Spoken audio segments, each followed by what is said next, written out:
ಸ್ಥಾನಮಾನ ಸ್ವೀಕರಿಸಿದ ಕರ್ನಾಟಕ ನಗರ ನೀರು ಸರಬರಾಜು ಮತ್ತು ಒಳಚರಂಡಿ ಮಂಡಳಿ ಅಧ್ಯಕ್ಷೆ ಶ್ರೀಮತಿ ಶಿವಲೀಲಾ ವಿನಯ್ ಕುಲಕರ್ಣಿ ಅವರಿಗೆ ಅಭಿನಂದನೆಗಳ ಮಹಾಪೂರ.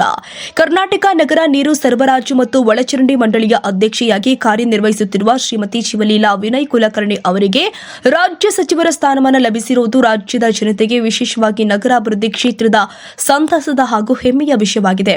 ಸಾಮಾಜಿಕ ಕಾಳಜಿ, ಆಡಳಿತಾತ್ಮಕ ಅನುಭವ ಮತ್ತು ಜನಪರ ಚಿಂತನೆಗಳಿಂದ ಹೆಸರುವಾಸಿಯಾಗಿರುವ ಶಿವಲೀಲಾ ವಿನಯ ಕುಲಕರ್ಣಿ ಅವರು ತಮ್ಮ ಸೇವಾ ಮನೋಭಾವದಿಂದ ಹಲವಾರು ಅಭಿವೃದ್ಧಿ ಕಾರ್ಯಗಳಿಗೆ ಹೊಸ ದಿಕ್ಕು ತೋರಿಸಿದ್ದಾರೆ. ಕುಡಿಯುವ ನೀರು, ಒಳಚರಂಡಿ ವ್ಯವಸ್ಥೆ, ಸ್ವಚ್ಛತೆ ಹಾಗೂ ನಗರ ಮೂಲಸೌಕರ್ಯ ಅಭಿವೃದ್ಧಿಗೆ ಸಂಬಂಧಪಟ್ಟ ಹಾಗೆ ಅವರ ದಿಟ್ಟ ನಿಲುವು ಹಾಗೂ ಕಾರ್ಯ ಪದ್ಧತಿ ವ್ಯಾಪಕ ಪ್ರಶಂಸೆಗೆ ಪಾತ್ರವಾಗಿದೆ. ರಾಜ್ಯ ಸಚಿವರ ಸ್ಥಾನಮಾನ ದೊರೆತಿರುವುದು ಅವರ ಪರಿಶ್ರಮ, ನಿಷ್ಠೆ ಹಾಗೂ ಸಮರ್ಪಣೆಗೆ ಸಂದ ಮಾನ್ಯತೆ ಅಂತ ಅನೇಕ ಗಣ್ಯರು ಅಭಿಪ್ರಾಯಪಟ್ಟಿದ್ದಾರೆ.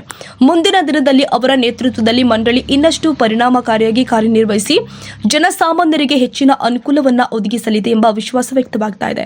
ಈ ಮಹತ್ವದ ಸಂದರ್ಭದಲ್ಲಿ Chetak TV news 24x7 private limited ಉಪಸಂಪಾದಕರು ಆದ ಸನ್ಮಾನ್ಯ ಶ್ರೀ ಸಂಗನಗೌಡ ಹೂವನ್ನವರ ಹಾಗೂ ಸಮಾಜದ ಬಾಂಧವರು ಹೃತ್ಪೂರ್ವಕ ಅಭಿನಂದನೆಗಳನ್ನು ಸಲ್ಲಿಸಿದ್ದಾರೆ. ಅವರು ಇನ್ನಷ್ಟು ಶಕ್ತಿ, ಆರೋಗ್ಯ ಮತ್ತು ಯಶಸ್ಸು ಹೊಂದಿ ರಾಜ್ಯದ ಜನತೆಗೆ ಉತ್ತಮ ಸೇವೆ ಸಲ್ಲಿಸಲಿ ಅಂತ ಹಾರೈಸಿದ್ದಾರೆ.